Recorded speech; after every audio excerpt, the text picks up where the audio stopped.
tal, amigas, amigos? Les saluda nuevamente el maestro Alan García Huitrón. Sean bienvenidas y bienvenidos una vez más a esta sesión de diálogos interactivos. Nos encontramos en la segunda sesión interactiva. Como ustedes saben, el día lunes, el pasado lunes 20 de abril, iniciamos la segunda temporada con el tema de... ahora vamos a hablar sobre las desapariciones forzadas de personas. Es muy importante contar con su participación. Vamos a esperar un poco a que se sumen las personas para dar inicio a esta segunda sesión de la segunda temporada, Diálogos Interactivos, con el tema Análisis Criminológico de la desaparición forzada de personas en México. Como les comentaba, el día lunes pues iniciamos esta segunda temporada con nuevas temáticas. El pasado lunes tocamos el tema de la evaluación criminológica de la política de seguridad de Calderón 2006-2012 y bueno, analizamos diferentes puntos muy importantes a efecto de pues generar una aproximación crítica sobre este sexenio que ha sido fundamental en términos de la violencia y la delincuencia. Entonces, el día de hoy vamos a discutir este tema de la desaparición forzada de personas en México, que desafortunadamente, como ustedes saben, pues también es un tema doloroso, es un tema vigente, un tema que pues también va en aumento. Los casos, los expedientes, las historias, los rostros, las víctimas de este flagelo, de un crimen de Estado, como lo vamos a ver a continuación, pues cada vez se diversifica mucho más en todos los estados, en todas las entidades de la República. Entonces también es muy importante pues discutir estos temas, ¿no? Ya les decía y lo repito, la idea es discutir estos temas a partir de algunas publicaciones que he tenido la fortuna de que salgan a la luz, y en este caso vamos a tomar el libro Violencia igual a caos, el riesgo de una democracia endeble, que es editorial Universidad Autónoma Metropolitana y Colofón. Es una obra que surgió, que salió a la luz pública en 2016, y dentro de esta pues publicamos el maestro Daniel Cunjama y un servidor un capítulo precisamente intitulado La desaparición forzada de personas en México, un análisis crítico criminológico. Entonces vamos a esperar a que se sumen más personas. Repito, la idea es que se participe, que puedan ser conscientes de estas problemáticas que desafortunadamente muchas veces vemos lejos, vemos a distancia, pero que están ocurriendo en muchos lugares de nuestro país. Entonces vamos a esperar. Llevamos siete personas. Vamos a dar algún tiempo para que se puedan sumar y puedan participar, que es el objetivo principal de estas sesiones, de estos eventos interactivos que ante la emergencia nacional por la pandemia de COVID-19 pues no nos encerremos, sino que tengamos también una actividad importante.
Entonces vamos a comenzar.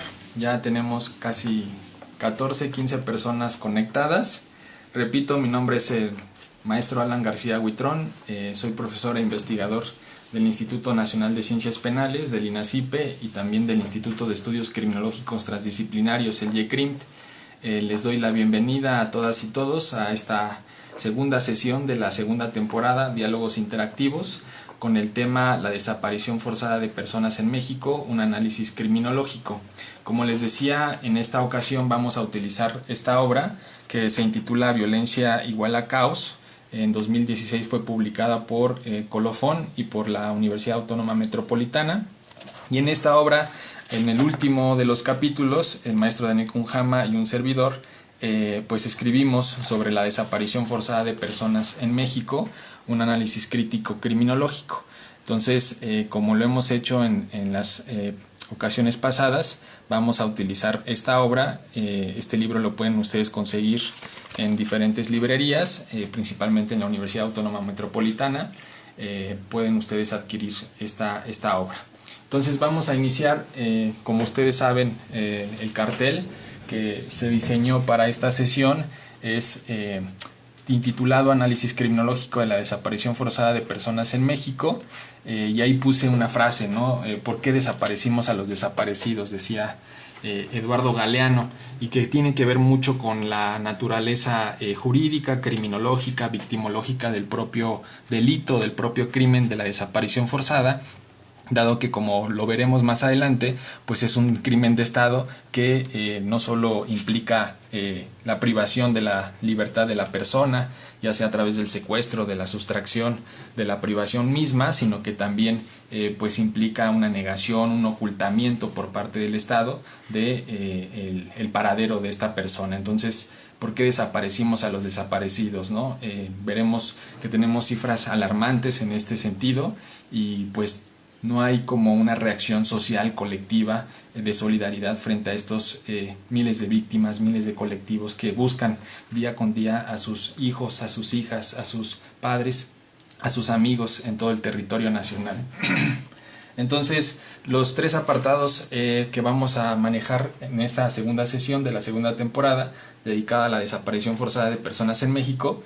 Primer lugar, la desaparición forzada de personas, un crimen de Estado, algunos aspectos jurídicos, criminológicos y victimológicos, principalmente para, en primer momento, pues definir qué es la desaparición forzada de personas, cuáles son los elementos que distinguen de otros tipos penales o de otros fenómenos sociales y criminológicos.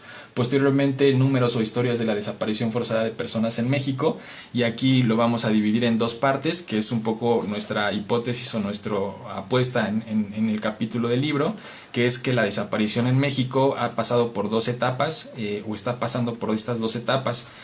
Por un lado, la desaparición forzada de personas como dispositivo político en los años 60 y 70, y ahora desde el 2006 principalmente como dispositivo de la seguridad.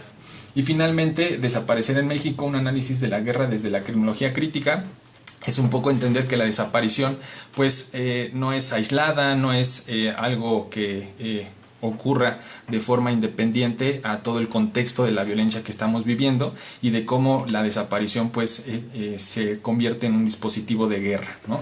Entonces vamos a iniciar con el primer apartado, que es la desaparición forzada de personas como crimen de Estado, aspectos jurídicos. Aquí lo que tenemos nosotros son dos esquemas, o un esquema en términos generales. Del lado izquierdo ustedes ven los elementos más importantes que contienen el tipo penal de la desaparición forzada desde estándares internacionales. Fíjense, en México es hasta el 2001 que en nuestro país, en el Código Penal Federal en específico, se tipifica la desaparición forzada de personas. Desafortunadamente, en ese entonces el tipo penal pues era bastante ambiguo, tenía muchas deficiencias. Una de las principales es que solo se refería al sujeto activo como servidor público, en tanto que en instrumentos internacionales siempre se ha subrayado la importancia de incluir no solo a agentes del Estado o a servidores públicos, sino también a organizaciones o a sujetos que en apoyo o en aquiescencia del primero pues también actúan en este sentido. Entonces es un tipo penal que tuvimos en el Código Penal desde 2001 y que desafortunadamente tuvo muchas deficiencias. Entonces fue hasta el 2017, fíjense, hace prácticamente 3 años que en el Estado mexicano ya aprobó, se aprobó una ley general en materia de desaparición forzada de personas, también de desaparición por parte de particulares y del Sistema Nacional de Búsqueda y Localización de Personas. Entonces, a partir de principalmente convenciones internacionales, como es la Convención Internacional del 2006, la Convención Interamericana de 1994, incluso también del Estatuto de Roma, como ya veremos más adelante, es que se puede esquematizar, ¿no?, esta parte de cuáles son los elementos que componen la desaparición forzada de personas. Tenemos 3 elementos, son 3 elementos fundamentales que incluso pues diferencian la desaparición forzada de personas de la simple desaparición o del extravío, de la ausencia o incluso del secuestro. Por un lado es la privación de la libertad de las personas, puede ser de una o más personas, a través de diferentes escenarios, de diferentes prácticas, como puede ser el secuestro, como puede ser la detención, como puede ser el arresto o cualquier otra privación de la libertad. El segundo elemento es que quien hace esa privación de la libertad de esa o varias personas son agentes del Estado o bien personas que cuenten con su autorización, apoyo o aquiescencia. Eso es muy importante, sobre todo en el contexto en el que estamos en México. Como ustedes saben que se ha planteado desde diversas aproximaciones la confluencia de actores estatales con actores del crimen organizado. Entonces es muy importante esta parte porque si no se encuentra debidamente tipificada, pues hay una impunidad importante del Estado, dado que el Estado puede decir, pues yo no cometo las desapariciones forzadas directamente, pero sí las hace indirectamente a través de estos grupos. Entonces es muy importante que como en elemento del tipo penal se encuentre esa parte del sujeto activo que no solo se refiere a agentes del Estado, sino también a personas que cuenten con su autorización, apoyo o aquiescencia. Y finalmente el tercer elemento, que también es muy importante en cuanto a la desaparición forzada de personas, es que hay una falta de información sobre el paradero de la o las personas o negativa a reconocer la detención. Es decir, hay un ocultamiento por parte del Estado inmiscuido. Entonces por eso es que también se presenta la desaparición forzada como un delito continuo, es decir, no solamente finaliza cuando se le priva de la libertad a la o a las personas, sino que continúa de manera que los familiares no conocen el paradero o no saben en qué terminó la persona. Entonces muy importante esa cuestión de la negativa, del ocultamiento sobre el paradero de las personas desaparecidas. Y vean, estos 3 elementos entonces conforman lo que se conoce como desaparición forzada de personas, como les decía, desde estándares internacionales. Pero si nosotros, por ejemplo, le sumamos, ¿no?, este elemento, ¿no?, de un crimen de lesa humanidad, la desaparición forzada de personas se puede convertir en un crimen internacional. Y es un poco lo que han tratado diferentes académicos, diferentes organizaciones de la sociedad civil, denunciar al Estado mexicano ante la Corte Penal Internacional, que como ustedes saben se basa en el Estatuto de Roma de los años 90 para visibilizar que en México se están cometiendo crímenes de lesa humanidad, entre otros desaparición forzada de personas, asesinatos, homicidios dolosos, torturas, ejecuciones arbitrarias.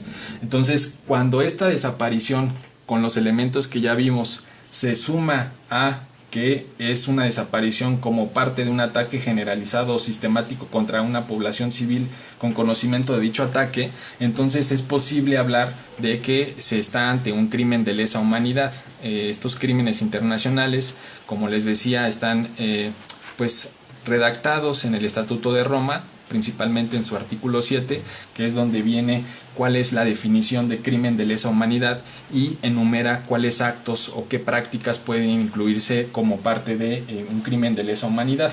Aquí, como les decía, en México ha habido diferentes denuncias ante la Corte Penal Internacional para denunciar al Estado mexicano por crímenes de lesa humanidad, en particular por desaparición forzada como crimen de lesa humanidad.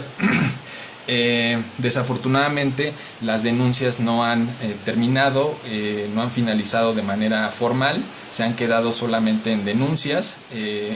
Incluso, por ejemplo, en el tema de la desaparición forzada de personas, habrá que decirlo, México hoy en día todavía lleva prácticamente 10 años sin aceptar, sin reconocer al Comité Internacional de Desapariciones Forzadas de la ONU. Con el anterior gobierno federal con Peña Nieto. Varias veces se rechazó la invitación, varias veces se le negó al Comité de Desaparición Forzada para que viniera a México e hiciera sus informes, hiciera sus recomendaciones.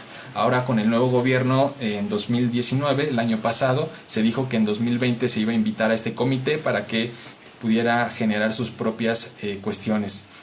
Recordemos que México es parte, firmó y ratificó esta Convención Internacional de Protección a todas las personas de desaparición forzada, y entonces se obliga a reconocer las funciones, las atribuciones de este comité para que entonces se puedan generar una investigación, diagnósticos, recomendaciones, en fin. Entonces les decía, México ha sido denunciado, pero no ha pues procedido aún de manera formal. Hay un documento que les recomiendo mucho que se llama Atrocidades Innegables de Open Society, donde pues se evidencian, ¿no?, diferentes datos, diferentes pruebas, a través de las cuales incluso el propio informe dice que se podría comprobar los crímenes de lesa humanidad, en particular de los Zetas, ¿no?, del grupo organizado de los Zetas y el Estado mexicano, en términos de desaparición forzada, en términos de torturas, en términos de ejecuciones arbitrarias. Entonces es muy importante entender que sí, la desaparición forzada de personas es un crimen de la legislación ordinaria, pero que cuando es parte de un ataque generalizado o sistemático, pues puede llegar a ser un crimen de lesa humanidad, a partir principalmente del Estatuto de Roma y de del ámbito que puede atribuírsele a la Corte Penal Internacional. Entonces son tres elementos, ¿no?, decíamos, de la desaparición forzada. A nivel criminológico, pues un poco lo que decíamos en la sesión del lunes, cuando comentábamos sobre la política de seguridad como objeto de estudio de la criminología, pues sin duda hablamos del Estado como objeto de estudio de la criminología, ¿no? Y aquí es importante decir que pues desafortunadamente ha estado ausente esta categoría de los estudios de la criminología. Desde la criminología al Estado incluso se le ve como algo positivo, entonces es imposible pensar que el Estado comete crímenes, ¿no? Desafortunadamente en este, como en muchos otros casos, pues el Estado tiene una participación activa al cometer las desapariciones forzadas o indirectamente permitirlas. Entonces aquí vemos un esquema de cómo pues a través de los diferentes paradigmas cuál ha sido el objeto de estudio de la criminología, y es fundamentalmente con la aparición de la criminología crítica que el sistema de justicia penal, tanto estático como dinámico, pues se ponen sobre la mesa para estudiarlos al derecho penal, y después ahora, como se está haciendo en diferentes perspectivas, diferentes latitudes del mundo, pues estudiar los crímenes de Estado, ¿no? Y entonces se rompe esa visión de que el Estado es el protector, el garante de los derechos humanos, y por el contrario puede ser el que violenta los derechos humanos. Entonces es importante desde la criminología pues plantear esta perspectiva de cómo el Estado, en particular los crímenes de Estado y en específico la desaparición forzada de personas, puede ser un objeto de estudio de la criminología. A nivel de victimología, ¿no?, a nivel victimológico, pues sin duda la desaparición forzada de personas es una violación grave a derechos humanos de carácter múltiple, dado que violenta, ¿no?, vulnera diferentes derechos humanos de las personas privadas de su libertad, tanto en su esfera individual, como puede ser la integridad física, la integridad mental, pero también en su esfera jurídica, dado que pues al privarle de su libertad se le niega el hacer uso de sus garantías, de sus derechos, de algunos procedimientos jurídicos. También es una violación múltiple porque afecta, ¿no?, a nivel familiar, la esfera familiar y la esfera comunitaria.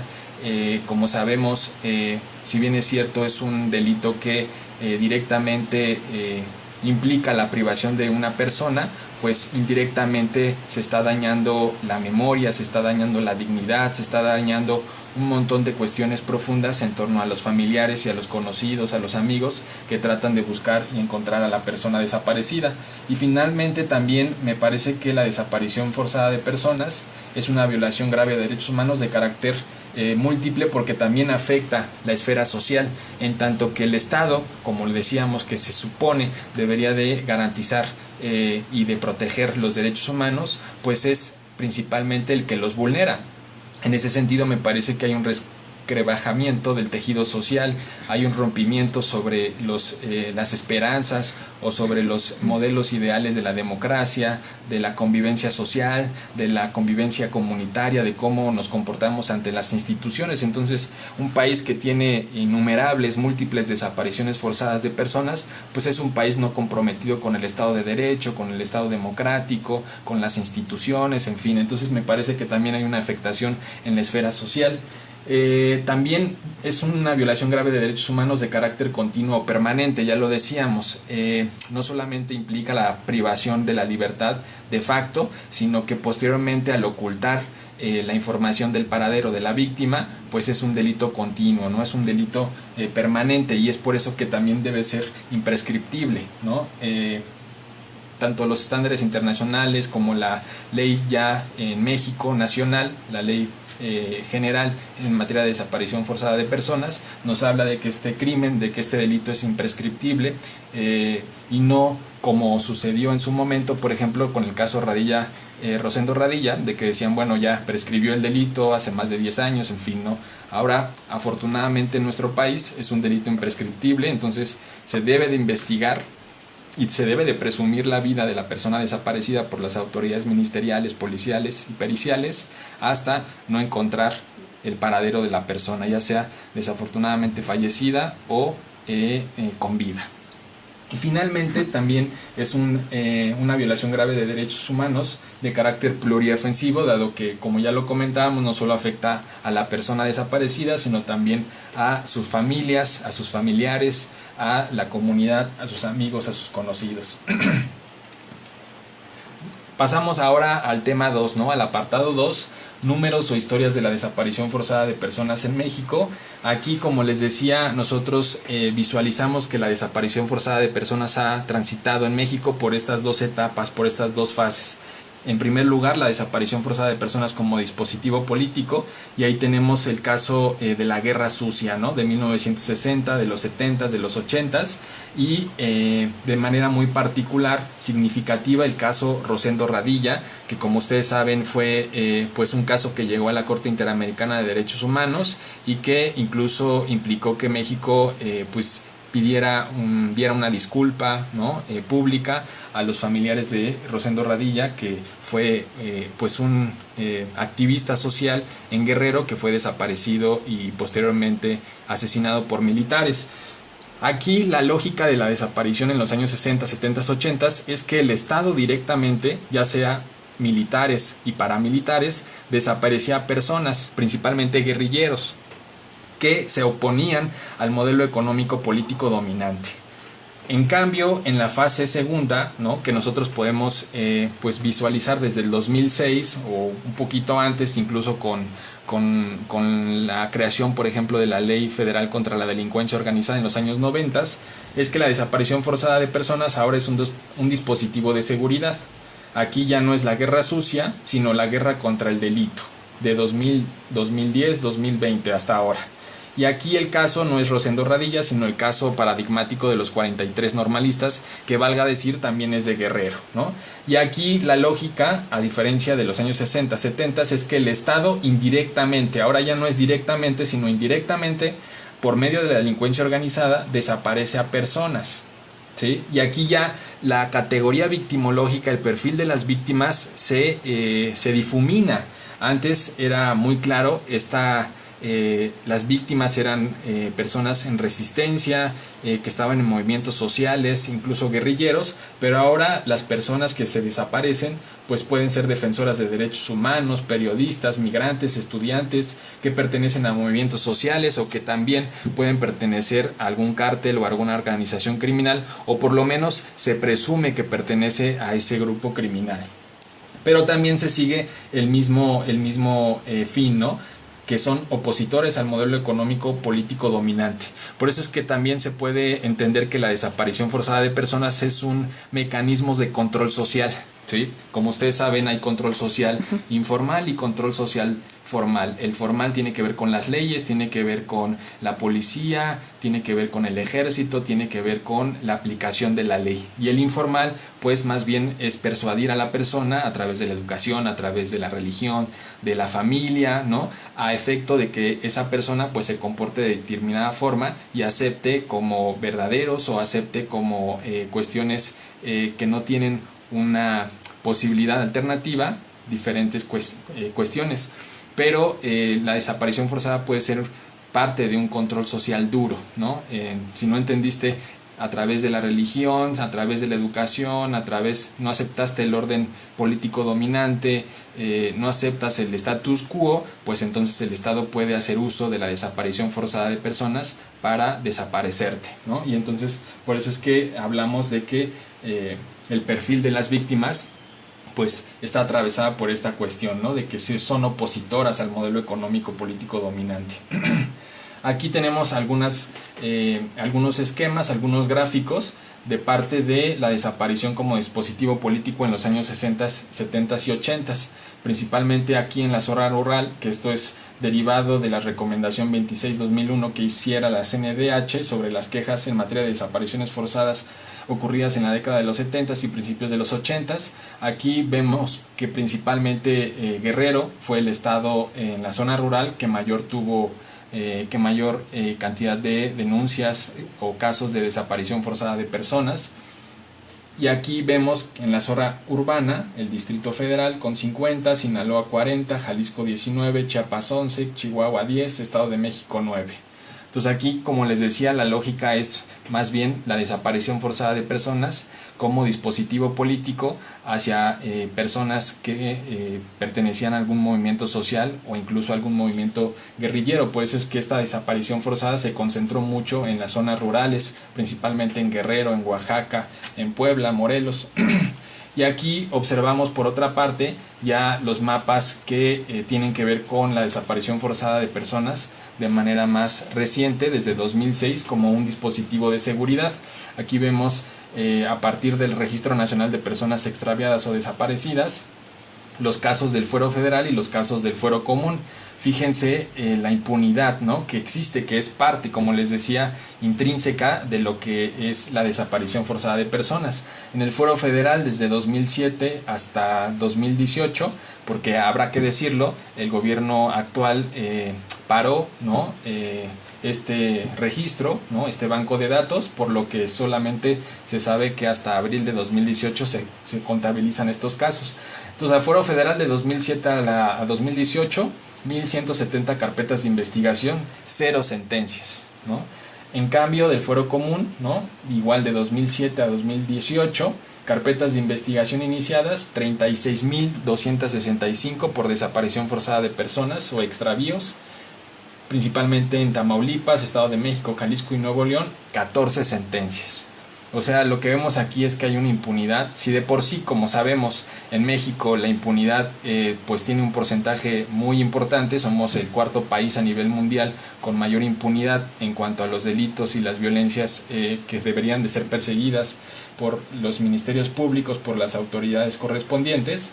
Pues imagínense ahora con un delito que supone o presupone la participación directa o indirecta del propio Estado. Entonces, eso se traduce precisamente en una impunidad tremenda, ¿no? De 36,000 carpetas de investigación, solo 14 sentencias.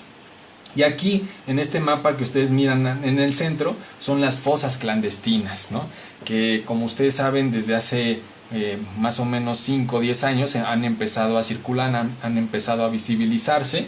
Tenemos identificadas más de 2,000 fosas clandestinas. Les recomiendo mucho una página que han creado algunas organizaciones de la sociedad civil que se llama ¿Dónde van nuestros desaparecidos? Y ahí ustedes podrán encontrar este mapa interactivo que han generado las organizaciones de la sociedad civil, algunos colectivos académicos, para mapear, ¿no?, dónde están, dónde se encuentran las fosas clandestinas, y muchas veces pues es el destino fatal de miles y miles de desaparecidas y desaparecidos. El tercer punto, ¿no?, ya para terminar, como les decía, desaparecer en México, un análisis de la guerra desde la criminología crítica. Aquí lo que hay que decir es que la desaparición no es un fenómeno sorprendente, no es un fenómeno casual, no es un fenómeno independiente a toda la violencia que estamos viviendo en México, principalmente a partir de los años 80, de los años 90. Entonces, por eso es que hay que insertar la desaparición forzada como un mecanismo de guerra, como un dispositivo de guerra. Y vean aquí, yo le llamo el mexicocidio, ¿no? Porque verdaderamente desde los años 80 y 90 estamos viviendo los efectos, los estragos de una victimización múltiple, colectiva, individual, muy tremenda, ¿no? Vean, por ejemplo, 40,000 desapariciones, 38 millones vulnerables por carencias sociales, 650 presos políticos, 53 millones de pobres, 52,000 feminicidios, más de 400,000 homicidios dolosos, detenciones arbitrarias, secuestros, extorsiones, robos de vehículo, ¿no? Entonces, me parece que es hoy, más que nunca, es ahora de hacer un análisis complejo de lo que está ocurriendo en nuestro país. Ya basta de pensar que este tipo de cuestiones es solo un efecto individual, es solo un efecto patológico de ciertas personas. Me parece que cuando uno observa estas cifras, estos datos de manera sistemática, de manera compleja, pues nos estamos dando cuenta de que somos parte de un experimento social, parte de un laboratorio social, como se ha dicho desde diferentes trincheras académicas, ¿no? Como lo fue en su momento Colombia, con los homicidios que ocurrieron principalmente en la capital de Colombia. Entonces, tenemos que insertar la desaparición forzada de personas dentro de este cúmulo de las violencias, dentro de esta acumulación de violencias políticas, sociales, económicas y culturales que principalmente van dirigidas a los sectores más marginados y vulnerados. Entonces eso nos permite hacer un análisis, ¿no?, de la guerra desde la criminología crítica. Como ustedes saben, la criminología crítica pues es una matriz, un paradigma muy específico de la criminología que nos dice que las violencias y la delincuencia no son producto de patologías, no son producto de cuestiones individuales, ¿no?, sino más bien de una cuestión mucho más organizada dentro de las cúpulas, dentro de las estructuras económicas y políticas. Es así que entendemos, por ejemplo, que hoy en día la desaparición forzada o el desaparecer en México principalmente es un acto que comete la delincuencia organizada como grupo paramilitar, ¿no? Me parece que la delincuencia organizada hoy en día es el grupo paramilitar del Estado mexicano, de muchos gobiernos estatales, y que en conjunto con muchos sectores privados, de actores privados, están generando este tipo de violencias a través de torturas, de desapariciones, de homicidios, de desplazamientos forzados. Entonces, me parece que esta es una apuesta muy importante, entender que la delincuencia organizada es un grupo paramilitar del Estado mexicano. Ahora ya no es, todavía es frecuente, pero ya no es como en los años 60, 70, donde quien desaparecía era el militar. Ahora, principalmente con los avances de los procesos democráticos, el Estado tiene que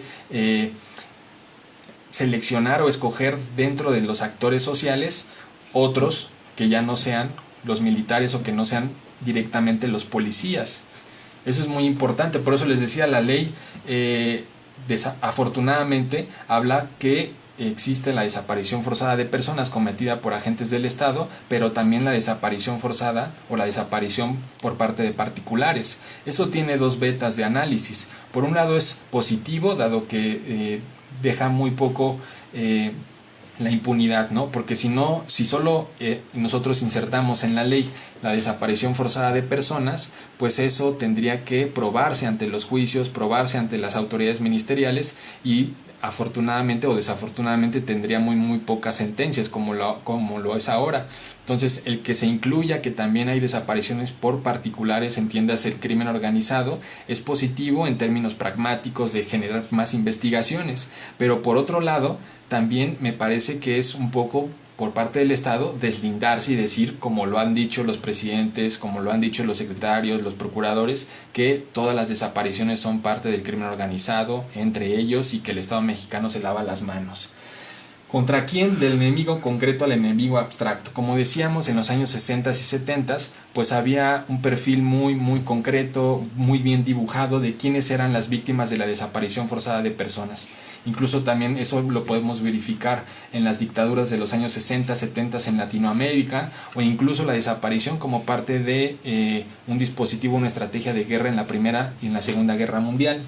Sin embargo, ahora vemos que el enemigo es abstracto. Ya no solamente son parte o son personas víctimas o son personas que víctimas de la desaparición que pertenecen a un movimiento social o que pertenecen a ciertas organizaciones de derechos humanos, sino que también ahora cualquiera puede ser desaparecido, ¿no? Entonces me parece que ahí hay un vacío de investigación cualitativa, de investigación mucho más profunda que nos pueda dar la luz de cuáles son esos rasgos o cuáles son esos factores que comparten las víctimas de desaparición forzada, ¿no? ¿Para qué? Del hacer morir al hacer vivir y de esta al hacer desaparecer, ¿no? Me parece que ahora la política de gobierno dentro de la necropolítica de la posmodernidad es hacer desaparecer, ¿no? A diferencia del hacer morir, que era un poco la premodernidad. Por eso es que cuando dominaba la iglesia y toda esta visión eclesiástica, pues era principalmente para morir y la vida eterna, ¿no? Después en la modernidad es el hacer vivir, la biopolítica de Foucault, y ahora me parece que estamos ante el hacer desaparecer como la principal estrategia que tienen los gobiernos o la política, los estados hoy en día para enfrentar a los opositores ante este orden económico y político dominante. Donde de la localización a la globalización, ¿no? También me parece que hay un tránsito sobre los lugares, ya no es tan focalizado como en los años 60, 70, entonces me parece que en ese sentido la desaparición forzada de personas está modificando sus patrones, está modificando sus estrategias, está modificando su modus operandi de parte del Estado mexicano, tanto en los actos, en quién lo hace, para quién, contra quién y dónde. Entonces era un poco lo que yo quería mostrarles en esta segunda sesión de la segunda temporada. Repito, el libro es Violencia igual a caos, el riesgo de una democracia endeble. Es coordinado por el doctor José Luis Cisneros y el doctor Rafael Montesinos, que en paz descanse. Es un libro editorial UAM, Universidad Autónoma Metropolitana y Colofón, y aquí nosotros escribimos, el maestro Daniel Kunjama y un servidor, este capítulo de la desaparición forzada de personas en México, una apuesta o un análisis desde la criminología crítica, que nos parece pues es un aporte minúsculo, pero que pues puede ayudar a generar líneas de investigación, a generar otras hipótesis sobre lo que nos está pasando en materia de desaparición forzada de personas en nuestro país. No es un delito ordinario, sino que más bien esta desaparición es parte de una política de Estado dirigida a estos sectores vulnerados, marginados, para desecharlos del sistema político y económico dominante, y que ahora pues el pretexto fundamental, mejor que nunca, es precisamente la guerra que hay en contra del crimen organizado. Entonces vamos a, no sé si hay algunas preguntas.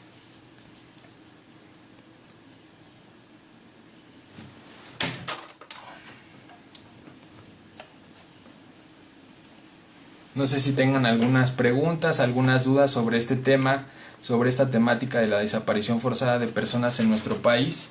Me parece que es muy importante discutir y analizarlo. Desafortunadamente, como les decía, más de 40,000 desapariciones en nuestro país, cerca de 37,000 a nivel estatal o del fuero común y cerca de 2,000 a nivel federal o del fuero federal. Entonces me parece que como criminólogas, como criminólogos, como trabajadores sociales, como estudiosos, científicos sociales, pues me parece que uno de los importantes retos, ¿no?, pendientes es vincularnos con estos colectivos, con estas organizaciones de la sociedad civil que día a día luchan en contra del Estado mexicano, de estos sectores institucionales que han desaparecido a sus seres queridos. Como les decía, gran parte de esta cuestión de la desaparición forzada en nuestro país pues ha sido vislumbrada y visibilizada por las organizaciones, no por el Estado o por los académicos.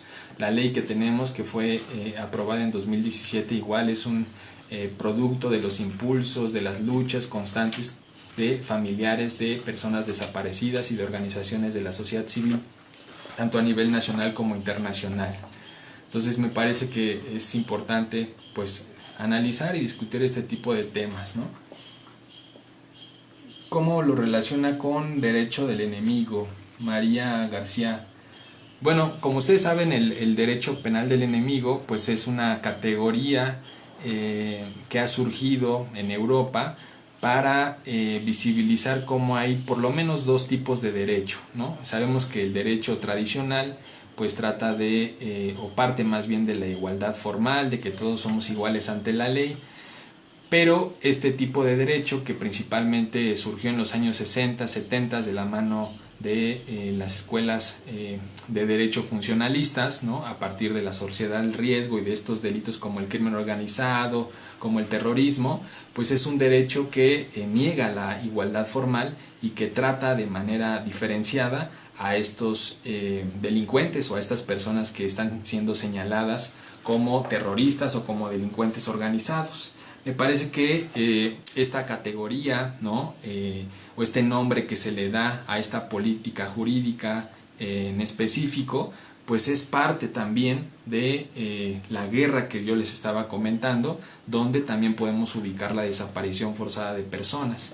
¿Por qué? Porque al final de cuentas, como lo diría Zaffaroni, los victimizados, los policializados, los militarizados, las personas que están de un lado, ¿no? Ya sea combatiendo la guerra contra el narcotráfico en términos de militares, policías y de los presupuestos jurídicos, operativos, o como del otro lado, en términos del crimen organizado, pues son las mismas personas, ¿no?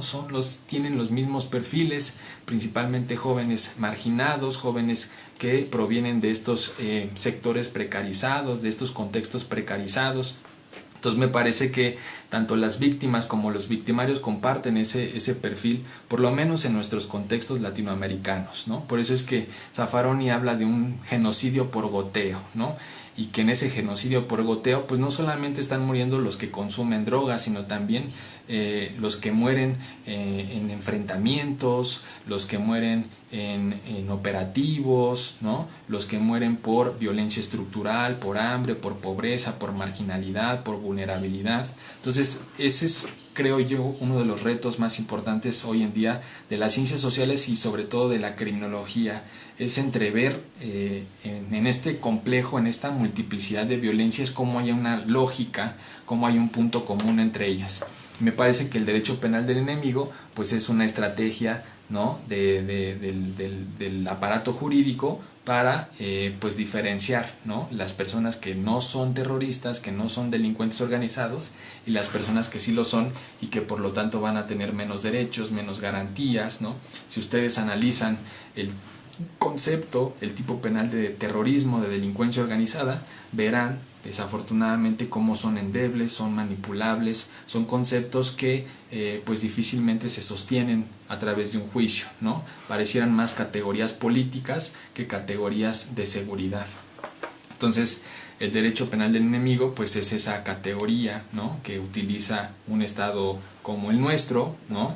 Como sabemos, México es el único país en el mundo que dentro de sus garantías antes y ahora apartado de derechos humanos dentro de la Constitución conceptualiza lo que es delincuencia organizada, ¿no? Me parece una grave violación al constitucionalismo. Otra pregunta dice, si se saben estas cifras existen, ¿cuál es el camino a seguir?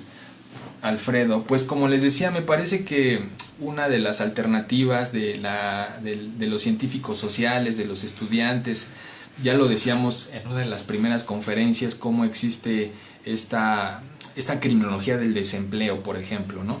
Ante eso, pues me parece que las y los criminólogos deben de pues estrechar sus manos, ¿no? Deben de realizar lazos con estos colectivos, con estas organizaciones de la sociedad civil.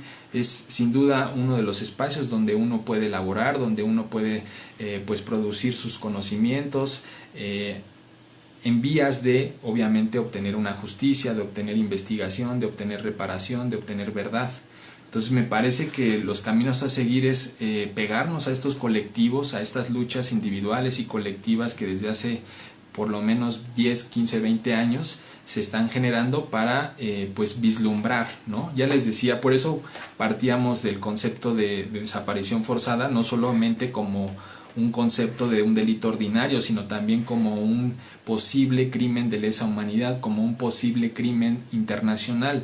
¿Eso qué nos va a permitir?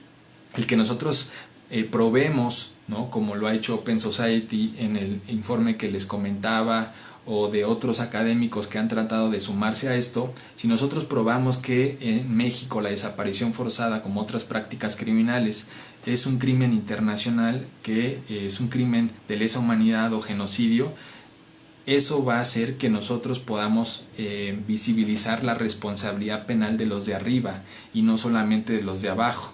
Ese es uno de los puntos diferenciadores entre sentenciar o investigar un delito en la legislación ordinaria o en la legislación internacional. Entonces me parece que todo este contexto que venimos comentando de la guerra, de los datos dolorosos de violencia estructural y de violencia interpersonal, pues obedecen a una política, ¿no? Pero desafortunadamente, como criminólogas, como criminólogos, pues estamos más atentos a cuestiones pues morbosas, amarillistas, ¿no?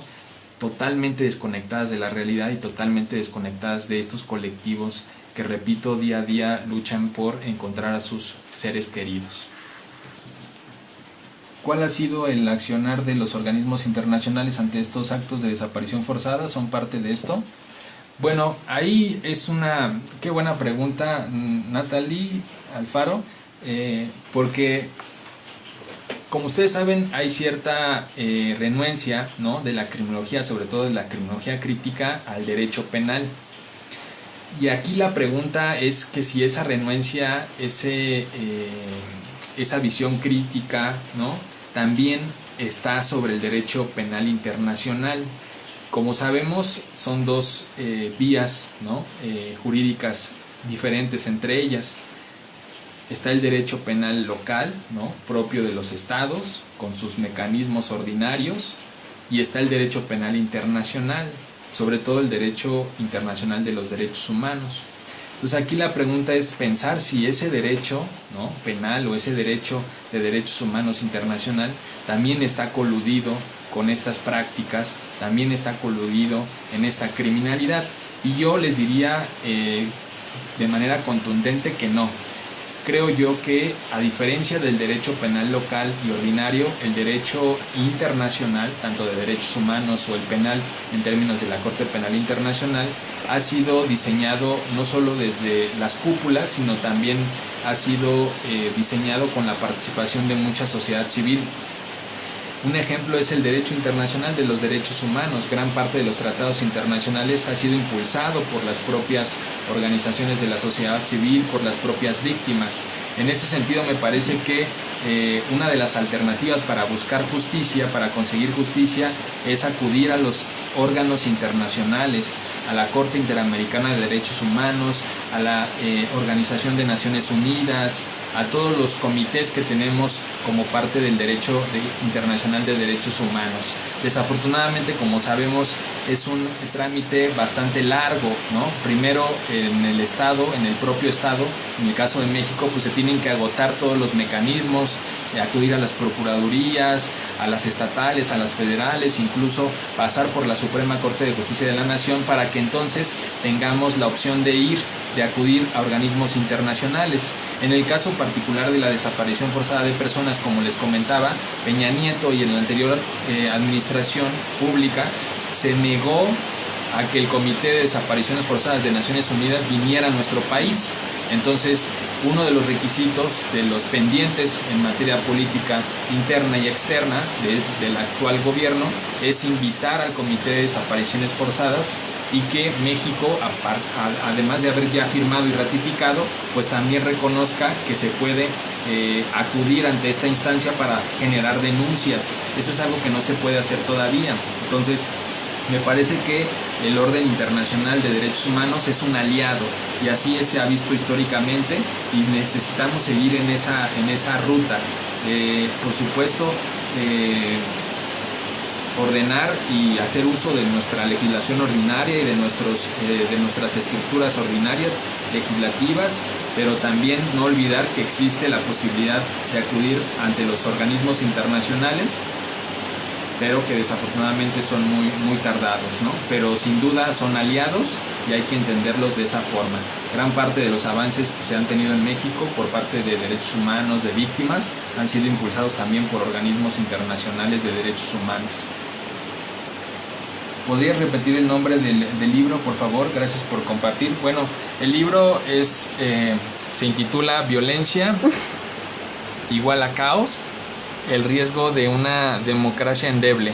Es un libro coordinado por el doctor José Luis Cisneros y por el doctor Rafael Montesinos, que son los coordinadores, y es editorial Universidad Autónoma Metropolitana y Colofón, ¿no? Es un libro que salió en 2016 y repito, en el cual el maestro Daniel Cunjama y un servidor pues pudimos publicar este artículo sobre desaparición forzada de personas en México, un análisis crítico criminológico. ¿Cuántas condenas ha recibido el Estado mexicano por desaparición forzada a nivel nacional e internacional? Bueno, buena pregunta. Fíjense, México es de los países en el mundo, o por lo menos del continente latinoamericano, puesto que nos corresponde la Comisión Interamericana o la Corte Interamericana de Derechos Humanos, pero México es a nivel Latinoamérica el país que tiene más denuncias, el que tiene más casos ante la Corte Interamericana de Derechos Humanos, muchos de ellos pendientes, ¿no? En México, por ejemplo, en términos de desaparición forzada de personas, pues sin duda la recomendación o el caso más sonado es el caso del Estado mexicano en contra de Rosendo Radilla, que ya comentábamos en la exposición. Es un caso donde Rosendo Radilla, un miembro de un movimiento social en Guerrero en los años 60 y 70, es desaparecido y posteriormente asesinado por militares. Este caso pues no obtuvo justicia en la legislación ordinaria, por lo que sus familiares acudieron a la Corte Interamericana de Derechos Humanos para así obtener justicia, y en 2012-2013, si no mal recuerdo, se genera esta recomendación donde incluso se señala que el Estado mexicano tiene que pedir disculpas, e incluso se generan un montón de modificaciones. Es un caso paradigmático a nivel constitucional, a nivel jurisdiccional, porque a partir de él se dan muchos cambios. Uno de ellos principalmente pues es que ahora ya no se tiene que ver solo la legislación ordinaria, sino también las convenciones internacionales, el derecho internacional de derechos humanos, todos esos tratados que son firmados y ratificados por el Senado mexicano.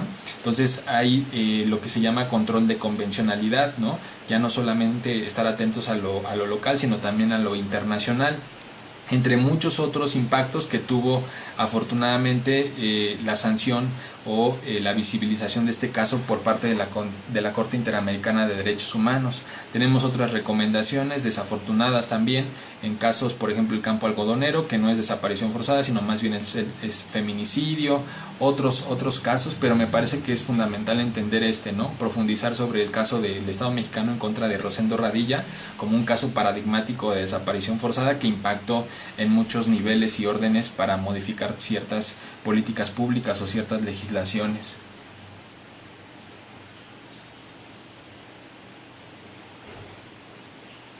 Menos libros, menos estudios, menos estadísticas y más en el ámbito operativo en la calle, aprender, ver y ayudar desde los propios zapatos de la víctima. La criminología, si bien es el estudio, creo que nosotros los criminólogos podemos aportar acciones y no tanto estudio y estudio. Sí, sin duda, cada quien tiene que trabajar en su trinchera, ¿no? Yo lo hago desde la parte académica, que es fundamental, porque como lo he dicho en anteriores sesiones, no solamente se trata de ver, no solamente se trata de describir, no solamente se trata de vivir, sino también de interpretar. Si nosotros salimos a la calle y tratamos de generar políticas de prevención, tratamos de generar políticas de no revictimización, políticas que detengan, que disminuyan los problemas sin un esquema teórico previo, me parece que vamos a generar mucha revictimización, mucha más violencia de la que creemos prevenir. es muy importante que como estudiantes de criminología, seamos mujeres u hombres, tengamos siempre esquemas teóricos que nos permitan interpretar la realidad social, las problemáticas nacionales. O sea, la academia y la realidad no están peleadas, son complementos. Está tanto uno mal como puede ser solo lo académico, porque entonces idealizaríamos la realidad social, pero también está muy mal el solamente describirla, el solamente vivir la realidad social, sin interpretarla, sin tener unos anteojos que nos puedan complejizar la realidad social, porque en ese sentido es que se concluye que este tipo de crímenes del Estado pues son crímenes aislados sin que sean parte de una política compleja, una política del Estado. Entonces, creo yo que este tipo de comentarios pues no ayudan en nada, no suman, porque si yo me dedico a criticar a los que están en el operativo y los operativos me critican a mí porque estoy en el escritorio haciendo estudios académicos, que ojo, hay que decir, ¿no? Sin demeritar el comentario, pero cuando hacemos estudios académicos, hoy más que nunca tratamos de que sean empíricos. Eso quiere decir que también cuando salen libros, cuando salen estudios, pues no solamente son desde el escritorio, sino también parten de la realidad a través de entrevistas, a través de historias de vida, a través de análisis cualitativo. Pero aquí lo fundamental es que no nos peleemos entre nosotros, sino más bien sumemos. Tanto lo operativo es fundamental, pero también lo teórico. Las víctimas, los colectivos, los familiares necesitan este andamiaje teórico. Muchas de ellas, y hemos tenido contacto con algunos colectivos, insisten en pedir ayuda al Estado, insisten en transmitir la información reservada al Estado, cuando sabemos desde la parte teórica que el Estado es el problema aquí. Entonces, sin duda, necesitamos ese conocimiento operativo, que les digo, o sea, como criminólogos me parece que hemos estado distanciados. Los periodistas, las víctimas, los familiares de las víctimas son los que han puesto sobre la mesa la complejidad de muchos de los fenómenos delictivos y de violencia que estamos viviendo en nuestro país. Pero me parece que es importante anclarlos a esas visiones teóricas, a esas visiones complejas. Por teoría no entendamos solamente una abstracción, es la abstracción de la realidad social para enseñarla y aplicarla, pero no necesariamente la teoría está distanciada de la realidad social. Entonces necesitamos generar estos puentes entre la academia y entre los movimientos sociales, porque si no lo hacemos estamos cojos ante la lucha frente al Estado como criminal. También recomiendo el libro de Ni vivos ni muertos. Sí, es también uno de los libros importantes en temas de desaparición forzada de personas. Mastroianni me parece que lo escribe. Ese libro, fíjense, es muy importante porque en el prólogo que escribe, si no mal recuerdo, Jaime Áviles, un periodista, se habla de que después de que llegó Peña Nieto al poder, muchos académicos y movimientos sociales pudimos dar cuenta de cuál era la lógica de la guerra contra el narcotráfico que emprendió Calderón. Me explico. Como ustedes saben, Calderón inicia la guerra contra el narcotráfico, que en realidad ya venía sosteniéndose desde los gobiernos priistas, con Zedillo principalmente, cuando se crea la Ley Federal contra la Delincuencia Organizada. Pero veamos, con Calderón se intensifica la guerra contra el narcotráfico, se intensifica la presencia militar en el territorio nacional. Y después con Peña Nieto, si ustedes recuerdan bien, se hacen las reformas estructurales. Yo he tenido un texto por ahí que va a ser publicado en Colombia y que posteriormente haremos una sesión sobre la delincuencia organizada y de cómo al parecer es un instrumento político, pero si ustedes miran, y lo dice Jaime Áviles en el prólogo de este libro, Ni vivos ni muertos, la desaparición forzada de personas en México, si ustedes miran los territorios que han sido más lastimados por homicidios dolosos, por extorsiones, por levantones, por este tipo de prácticas de la delincuencia organizada, y miran los territorios donde existen concesiones, ya sea de gas shale, de petróleo, van a haber coincidencias. Y entonces Jaime Áviles dice, de repente cuando Peña Nieto, ¿no?, nos habla de estas reformas estructurales, entendimos por qué la guerra contra el narcotráfico, entendimos por qué esta política, ¿no?, de guerra que al final de cuentas sirvió para despoblar ciertas comunidades, ciertos territorios, y entonces permitir a los privados, al crimen organizado y al Estado extraer recursos naturales, ¿no? Entonces ahí observamos, ¿no?, esta complejidad que les decía, teórica, que es muy necesaria para entender el delito, no solamente como una infracción a la ley. Desafortunadamente ahí como criminólogos pues seguimos empantanados en eso, ¿no?, en entender que el delito es una infracción a la ley, en entender que el delito es una patología de la persona, y no como debería de ser, como sucede hoy, que el delito es parte de una política y de un sistema complejísimo, ¿no? Entonces ese libro sin duda lo recomiendo mucho, ¿no? Apuntar nada más, hasta diciembre de 2019 han sido halladas 3.631 fosas clandestinas según estadísticas oficiales, faltan las que aún no se conocen. Sí, como les ponía en ese mapa, ¿no?, les recomiendo mucho, les vuelvo a comentar a dónde van nuestros desaparecidos. Es una página de organizaciones de la sociedad civil. Se contabilizan desde el 2007, 2006 hasta el 2016-17 más de 2.000 fosas clandestinas, ¿no? Y cada una de ellas tiene decenas o centenares de cuerpos sin identificar, sin localizar, desafortunadamente muchos de ellos o muchas de ellas desaparecidas. Entonces, sin duda, pues es un fenómeno que también tiene mucha cifra negra, ya lo decíamos. Si de manera general en México existe una impunidad que prácticamente ronda el 93-94%, ahora pensemos en estos delitos que son cometidos, que son investigados por el propio victimario, pues cuánta cifra negra debe de existir. El marco teórico actual es de lo que hablo. Siento que se maneja mucho un marco teórico antiguo, todo cambia, y más el delito no encerrarse en letras de libros de años atrás. Muy buena transmisión, ánimo.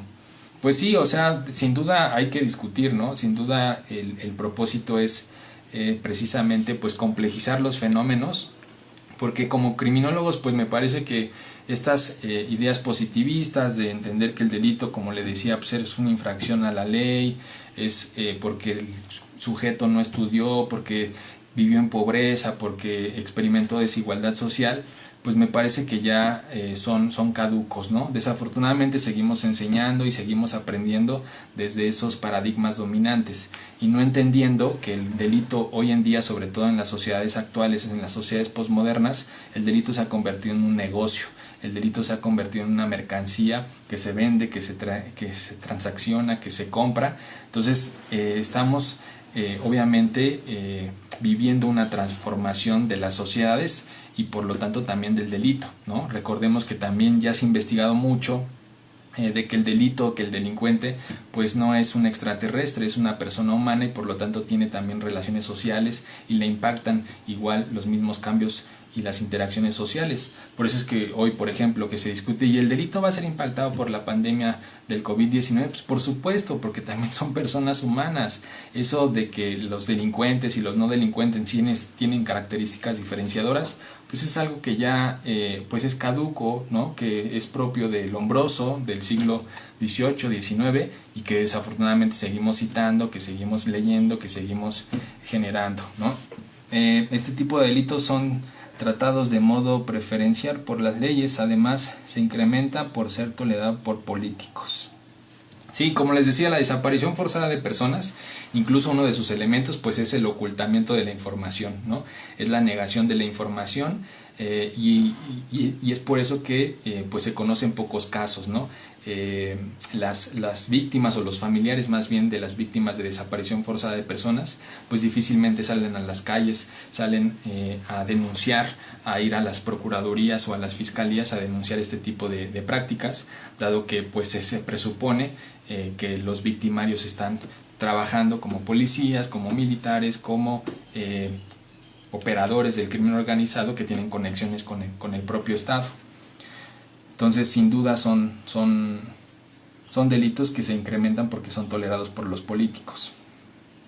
Dada esta realidad que sí se puede hacer. No sé a qué se refiere Angélica, pero bueno, no sé si tengan otras preguntas, otras dudas, ¿no? Repito, pues cada quien tiene que hacer algo desde su trinchera, ¿no? Sobre todo ser conscientes de lo que estamos viviendo, no del COVID-19, también del COVID-19, que sin duda es una estrategia, son nuevas estrategias de control social, pero pues no olvidar que México desde los años 80 y 90 pues vive esta guerra, ¿no? A través del delito, a través de las violencias, ¿no? Y de la importancia de politizar las discusiones sobre seguridad, sobre sistema de justicia penal, ¿no? El derecho, la criminología son cuestiones políticas, ¿no? No solo son cuestiones técnicas, científicas que pertenecen al ámbito de las ciencias penales o de la investigación respecto a la seguridad y la justicia. Son cuestiones políticas y así hay que abarcarlas. Y la criminología, así lo ha entendido desde hace años, ¿no? Desafortunadamente este tipo de estrategias o este tipo más bien de paradigmas criminológicos como en la criminología crítica, pues muchas veces son negadas, son ocultadas, son aisladas, ¿no? Porque obviamente pues no son convenientes, no son útiles a esta política de guerra, a esta política de genocidio por goteo que tienen nuestros gobiernos supuestamente democráticos. Me parece que aquí hay otra pregunta. Les comparto que aquí en Jalisco, a través del DIF Jalisco, creamos un programa que se llama Acompañar la ausencia, para dar acompañamiento de familiares desaparecidos. Solo lo comparto para que más personas lo conozcan.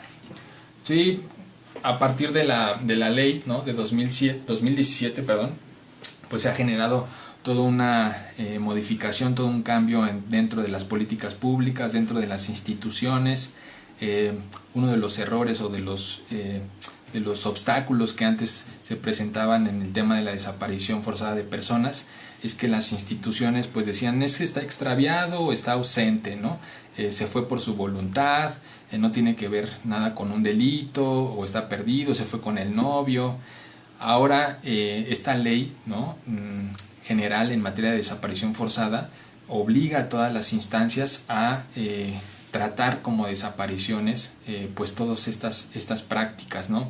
El presumir su vida, el hacerlo con celeridad, ¿no? Y de ya no dar estos obstáculos tradicionales que, como les decía, siempre se sintetizaban, ¿no? O se conocían a través del ya se fue con la novia, y entonces se pierden esas horas fundamentales, las primeras horas para localizar a la persona. Entonces esta ley sin duda es perfectible, pero tiene muchas cuestiones positivas, entre ellas pues el tratar de forma homogénea la desaparición y el pues adoptar un presupuesto o una política pública para todas estas instituciones. Es decir, cómo se puede abordar para contribuir a la sociedad.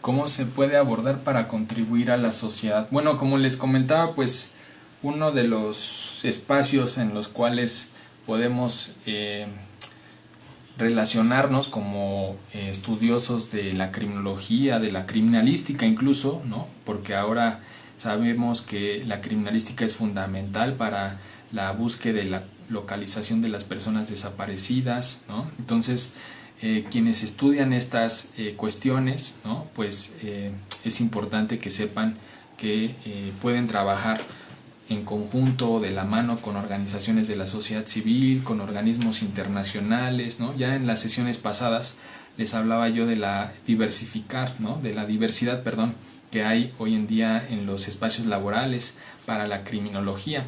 Ya no solamente los tradicionales como era la investigación, la prisión, la docencia, sino que ahora fundamentalmente podemos trabajar en organizaciones internacionales, en organizaciones de la sociedad civil, en colectivos, ¿no? Donde pues necesitan mucho esta ayuda técnica, este litigio estratégico a través de las disciplinas, de los saberes científicos, de los saberes forenses, para que en sus investigaciones, en sus búsquedas, pues tengan mayores elementos técnicos de prueba, de evidencia, que pues sostengan los casos, ¿no? Que están generando con las autoridades correspondientes. Entonces, no sé si responda a tu pregunta, Angélica, de cómo se puede abordar para contribuir a la sociedad, porque no como que está cortada la pregunta, no sé.